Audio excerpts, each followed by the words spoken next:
Here's what DC is talking about. We've got huge Commanders news. Dan Snyder, remember him, has picked a buyer for the team. Audio producer Julia Karron is here to celebrate, but also to caution us all against getting too excited yet. Then we've got CityCast contributor Dan Reed and WAMU reporter Martin Austermuhle here to talk about new Metro bus routes, legal cannabis rules in Maryland, and a very strange dispute over Transformer statues. Yes, those Transformers in Georgetown.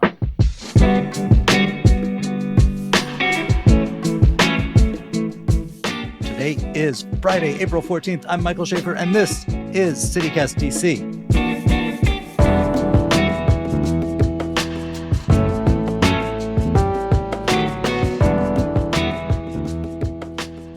All right, Julia, so I feel like we should start this episode with like a traffic advisory for people who may be inconvenienced by the massive parades that will apparently be taking place across DC.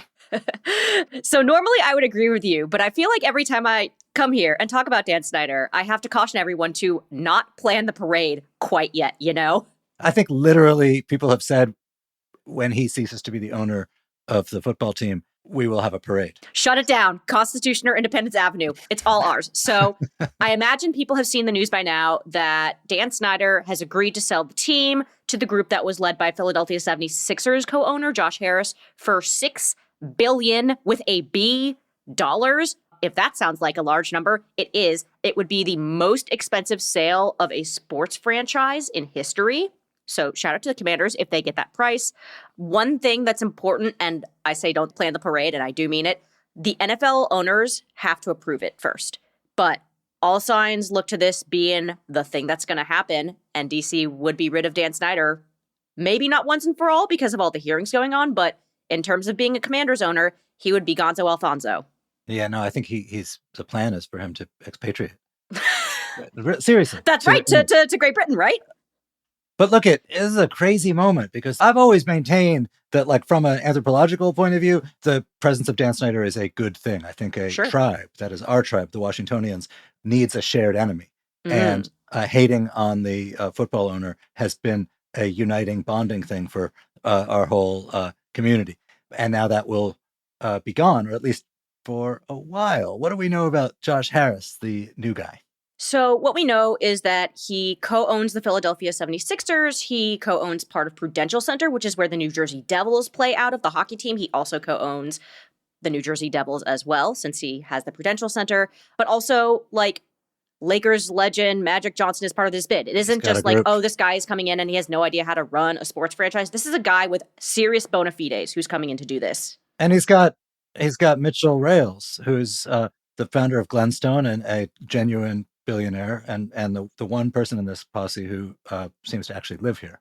But you make a good point. He is a person with like legit sports ownership experience, which is different than how Dan Snyder was 24 years ago. I suspect that for a while, like that, his not running a franchise that has sort of frat house sexual ethics and tawdry picking fights with fans and so on, that's going to win him a pretty long honeymoon. At some point, though, they're going to have to start to win, because that is really the ultimate aphrodisiac for fans. And if they don't, then all of a sudden people are going to be calling into sports radio to rant about this guy and whatever his alleged failings are. To be fair, I would rather have people call in about him being a bad owner because they don't win than like having people call in because like the former SEC chair is investigating the owner, you know? Like in terms of power rankings, this 100%. Seems like the correct power ranking. Yes, it is true. But look, I actually wrote about this in my political column this week, not about the prospects for the team, but one of the things I thought was like interesting and sort of telling about the whole thing was that there were, a number of bidders, potential owners, deep, very, very, very deep pocketed people, obviously mentioned. All of them were sort of out of town based. The Harris Group obviously has Rails, who's a local guy, but the principals were out of town based, would have been commuting in. And, I sort of think back to when Snyder bought the team, and the idea was, here's this self-made guy, and it's a sign that Washington has really arrived as a, economic entity, as a self-made guy who has nothing to do with the government. And in fact, as you said, sports prices have gone insane, Mhm. so that like the ordinary tycoons who used to own teams can't do it anymore. It has to be sort of people in just a couple of industries that congregate places, and this, still ain't one of those places. For sure. But I think there also is a bit of like Icarus flying too close to the sun kind of deal here, where like Snyder grew up and he was a fan. Like when he purchased the Yeah. team in 99, he said it was the most wonderful thing that's ever happened to him. And since then, it has literally been nothing but a headache. And so I don't know, maybe don't own the team that you grew up rooting for is the moral of the story, too. Just because you said that, I agree that I will never purchase the So Washington we'll never Commanders. own sports teams. Yeah. Good to clarify that. Thanks, Mike. All right. Thanks, Julia.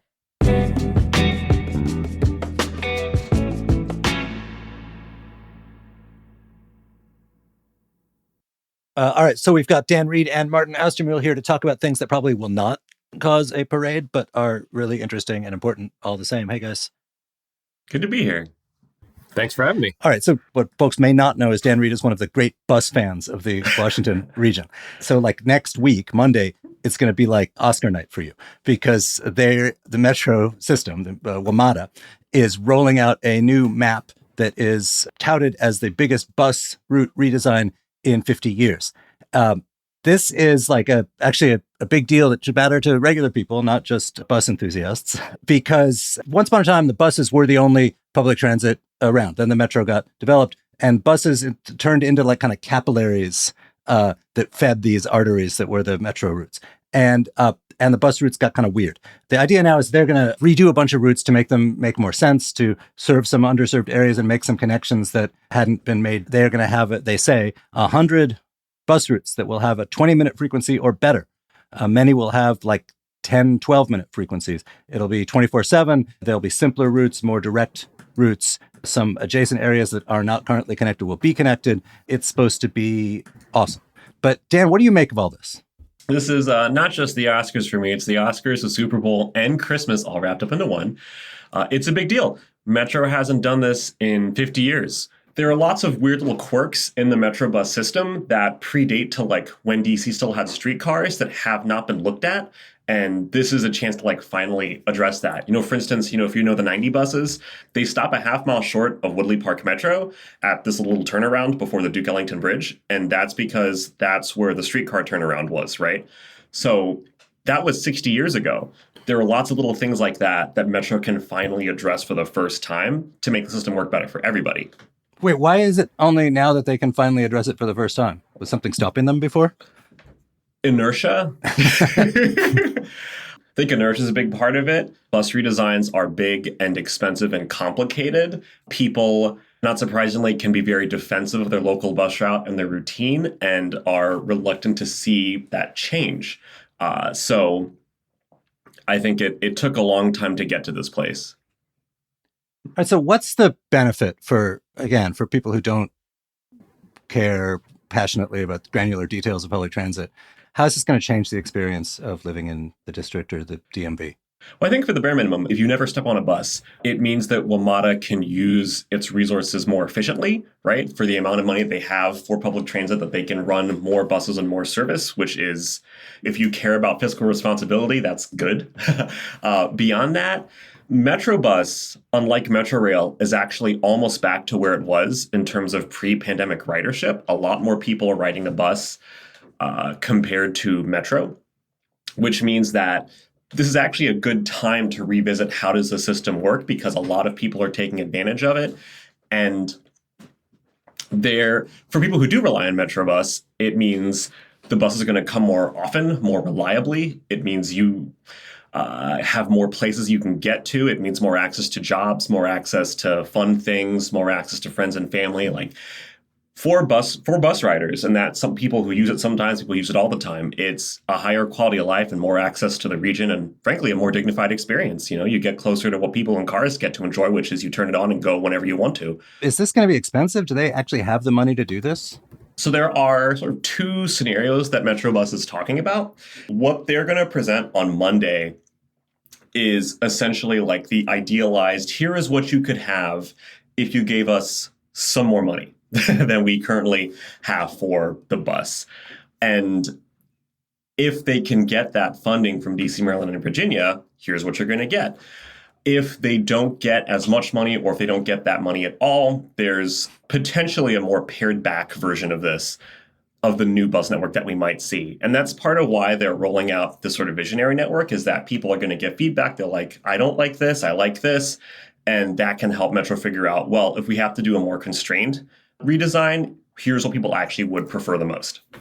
This public feedback, how much of that's going to be like, if it was me, I would say, yes, this is a fantastic idea, especially if you have many more buses from Chevy Chase, DC, where I happen to live, a mile from the Metro, that go in the direction of either Metro lines or downtown, which is to say I would do so out of like self-interest, not sort of geeky system-wide health. I think that's okay. That's what they're going to expect. They're going to expect people to make lots of selfish recommendations for themselves, which, ideally, if you aggregate it all together, you'll get a picture of what people want. Me personally, I live a mile and a half from the Tacoma Metro station, and there's currently a Montgomery County ride-on bus that goes there, and it comes every 45 minutes. It's dumb, and it doesn't run on weekends. So I would like for there to be a nice frequent bus I could step out of my house and go to Tacoma. It would make me ride the bus a lot more, and I'd ride the Metro a lot more if I could do that. We're in this sort of weird moment particularly in DC, with budget and transit stuff, where there's kind of two versions portrayed. On the one hand, you hear from time to time, it's a disaster. No one is going downtown. The city's tax base is in deep trouble. You also hear, well, we can afford to make Metro bus in DC free for everyone, and it's not that expensive, and it doesn't do that much, and blah, blah, blah. And obviously there are different people who are expressing these differing views. But Martin, you cover City Hall some. What's the reality? Is this a stretch budget-wise? Is this something DC can afford? It's something it should afford in the hierarchy of needs? I mean, even 7 months ago, when I think the idea was first floated, DC could afford it. Now it's questionable. I mean, it's a much tighter budget season, and so they're just trying to decide whether fare-free Metro bus within city limits is a good idea. What I thought was surprising about it is that the idea was rolled out. And of course, lots of urbanists, lots of transit enthusiasts were like, this is an awesome idea. This is going to help low-income folks. This is going to get people back on the bus. And then there was other urbanists that were just like, no, you're getting it all wrong. You don't want to make a public good like Metro seem free or be free. You want to improve service first, make sure that it's good. And then you can start addressing issues of like, do low-income riders need subsidies to help them pay for the bus or pay for Metro? So I think the debate is pretty fascinating. I think ultimately whether DC will make Metro buses free has yet to be decided. I think there's another month or so in budget deliberations, and the council has to figure out, like, are we going to put tens of millions of dollars towards this or any of the other many priorities that people are saying that they have to spend money on? Yeah, I think that's a good point. It's all about trade-offs, right? Like, I think people have portrayed this as more service versus making Metro bus free, and it could be both, right? But it depends on which you want to prioritize more. I will be curious to see how that comes out. So if you're making a map and you're following the news from Maryland this week, you might think that there's going to be a lot of potential ridership from the city out to Prince George's and Montgomery County in the name of purchasing weed, because with the new governor in place, there has been a decriminalization or legalization of recreational cannabis in Maryland. But there has not been until this week any sort of clarity on like, what are the rules? Can you just walk into a store? Do you have to do this? Do you have to be a state resident? Blah, blah, blah. And that has now become a little bit clearer. Dan, you are a Maryland resident. Can you fill us in on exactly what the rules are going to be? Yes. As a Maryland resident and someone who enjoys weed as a sometimes food, we'll have to wait until July 1st. That's when marijuana is legalized fully in Maryland. That's when they open what they've heard was the weed retail market.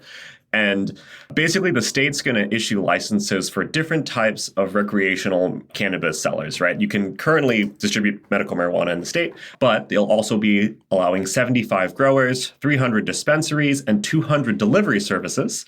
And there'll also be quote unquote micro licenses, I guess sort of like the microbreweries of weed, right? Where sellers and growers can operate in little spaces with smaller batches of weed.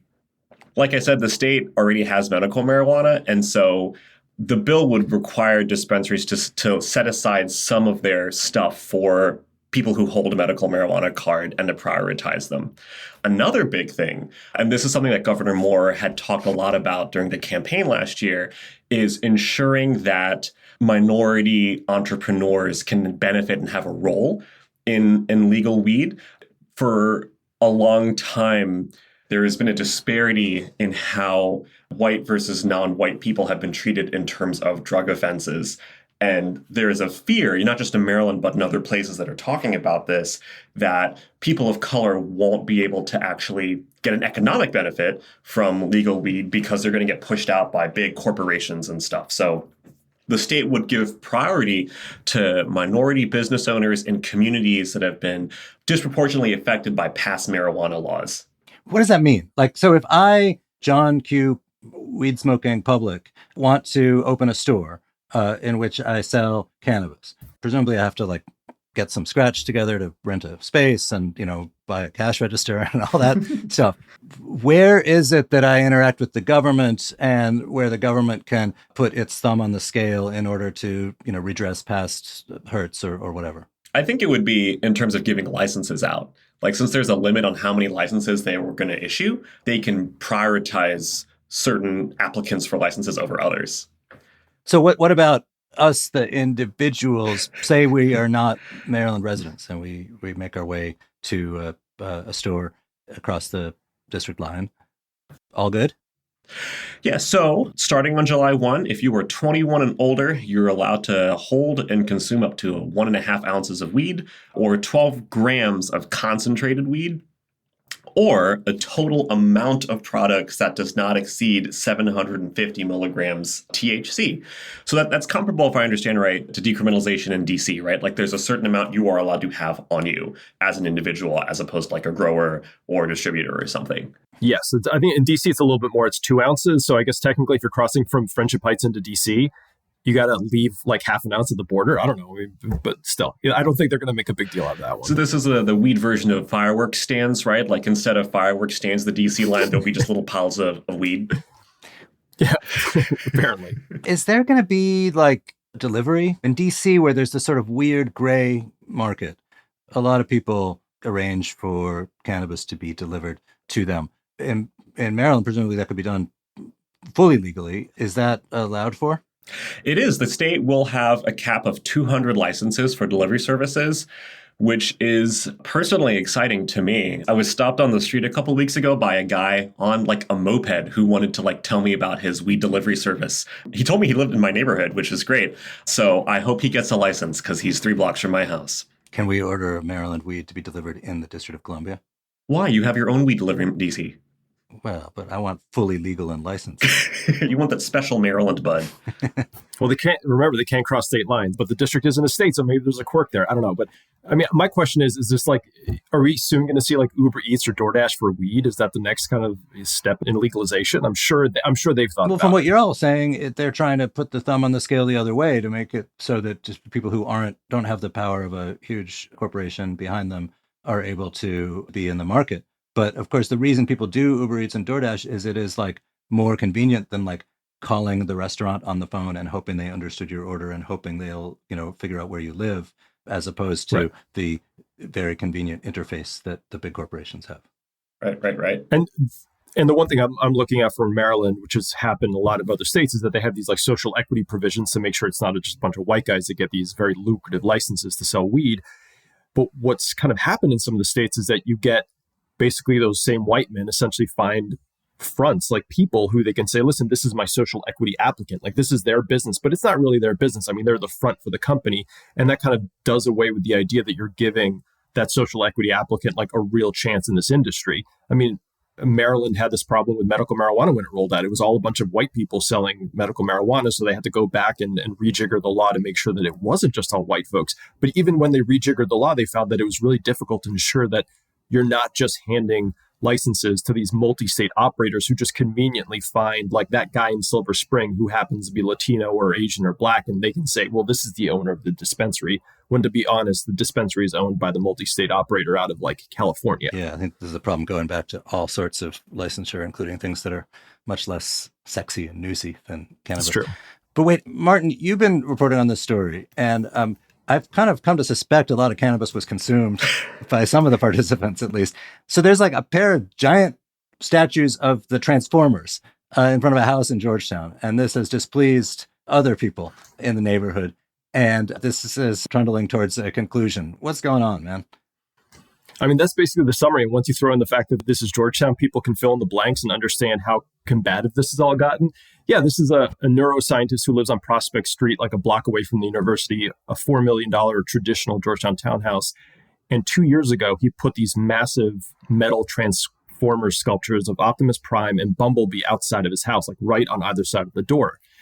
And these things they're huge. One was 10 feet tall, the other was 6 feet tall. They're made of repurposed car parts. They each weigh like 2,000 pounds. They're huge and they're really beautifully done. Of course, attracted immediate attention, people taking pictures, people showing up, word spread. And then the backlash began. And it was from locals in Georgetown who said, listen, we've got unwanted elements coming on our sidewalks, taking pictures, blocking the streets. It also violates historic preservation rules because these aren't compatible with the historic district. So again, this being Georgetown, this being DC, this thing ended up before a federal board because Georgetown, anything that happens to Georgetown houses has to go before the old Georgetown board, which basically rules whether it's compatible with the aesthetics of the historic neighborhood. And they, not surprisingly, ruled that the transformers were not. Wait, do you think like if this neuroscientist had instead put up statues of like, I don't know, like James Madison and Alexander Hamilton in front of his $4 million Georgetown traditional row house, that he would have gotten the same complaints? Well, that's his exact argument. He hasn't taken this to court yet. He's been telling me for 2 years that he's going to fight it out in court if it comes to it. But his argument is just that. This idea of historic compatibility is a little foolish because what if he just took a transformer, he got a kind of a classical sculptor to sculpt a transformer out of marble and put that outside of his house in this kind of traditional Georgetown style? Would that be historically compatible? I mean, are you talking about the imagery or the style? That would be sick, though. I want that. But what we're really talking about, though, is like his neighbors not liking the fact that random passersby are stopping, pulling their cars over, posing for pictures, right, and otherwise disturbing their pristine block. So another twist in the story is that this guy has 4 of these sculptures. 2 of them are outside, 1 is in the house, and he had a 4th one which he moved from outside, swapped out for another one, and put this other one on the roof of his house. So he has 1 on the roof of his house, 1 inside the house, and 2 outside. I mean, that's a lot of sculptures. But the one on the roof you can see from the street. And because you can see it from the street in a historic district, the old Georgetown board told him 2 weeks ago that he has to get a permit for it. Because that's how strict the historic district is. It's not just like exterior modifications to your home. It's just even like the perception of changes to your home. So the fact that he might have to go back and literally get a permit for something that's on the roof of his house, but because it's viewable from public space, it has to be permitted. Here's something that catches me about the people worried about like tourists walking by their house and stuff. This is the same block as the Exorcist steps, right? Like people have been coming to this block for decades. Yeah, and it's across the street from the university. And there was an ANC meeting about this 2 weeks ago where a woman who lives on the street, who's been like kind of the main foe here, maybe the Decepticon of this whole saga, said, listen, we have unruly crowds coming, blah, blah, blah. These things are terrible. They're disruptive. And then one of the ANC commissioners is a Georgetown student and lives across the street. And he literally said, listen, for Georgetown students and Georgetown visitors, these things are amazing. They're an attraction. There's something like to be celebrated, not to be seen as disruptive. And I think he also took some exception to the idea of, is it the sculptures that are disruptive or is it the people coming to see the sculptures that are disruptive? And that ended up being part of the debate too. I mean, shouldn't like all of the parties in this have known what they were getting into? Like, if you buy a house in Georgetown, particularly on the street with the Exorcist steps, strangers, people you don't know, people who might not be so rich, may be walking by. Some of them may pose for pictures or make noise or otherwise disturb your rest. Similarly, if you buy a house in Georgetown, a neighborhood that is governed by these ridiculous rules and literally something called the Old Georgetown Board, also have to know that there are going to be a lot of rules about what you can and can't do to your house that wouldn't apply if you bought in almost any other neighborhood. Like, I don't know why any of this should be surprising anybody. And I guess I have less sympathy for the people complaining about passersby. Yeah, and the Georgetown Business Improvement District has actually tried to kind of find some middle ground here. They basically approached the homeowner and said, if we can find public space elsewhere in Georgetown where we can put these things because they're such an attraction, and Georgetown businesses want these things there because they attract people to a neighborhood that traditionally has been seen as kind of stuffy. After the pandemic, like it's not as much a retail destination anymore. So like a bunch of cool Transformer sculptures are a net positive, right?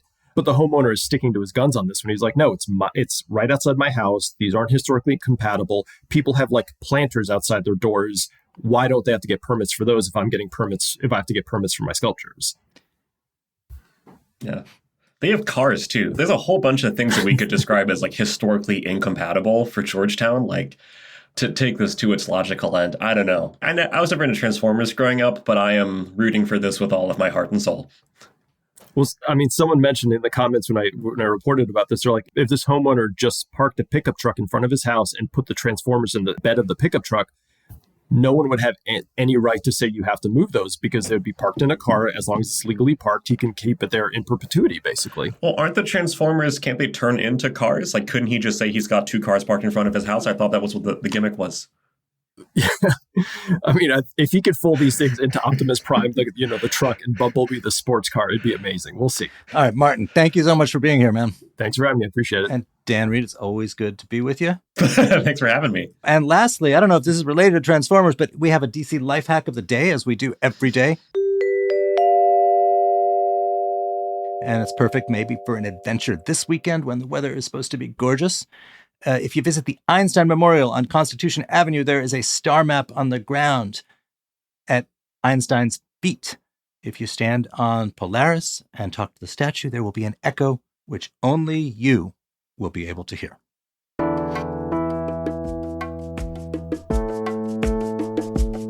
And that's all for today here on CityCast DC. Our lead producer is Priyanka Tilve. Our producer is Julia Karron. Our newsletter writer is Kayla Cote-Stemmerman. And our hosts are Bridget Todd and me, Michael Schaefer from Politico. Music is by Alex Roldan. If you enjoyed the show, tell someone who loves Transformers or is super picky about their neighborhood aesthetic. We'd love to hear all of your thoughts on that issue. We'll be back Monday morning with more news from around the city. Bye. What are the rules going to be? I actually don't know the answer to that question. It's not that big a deal.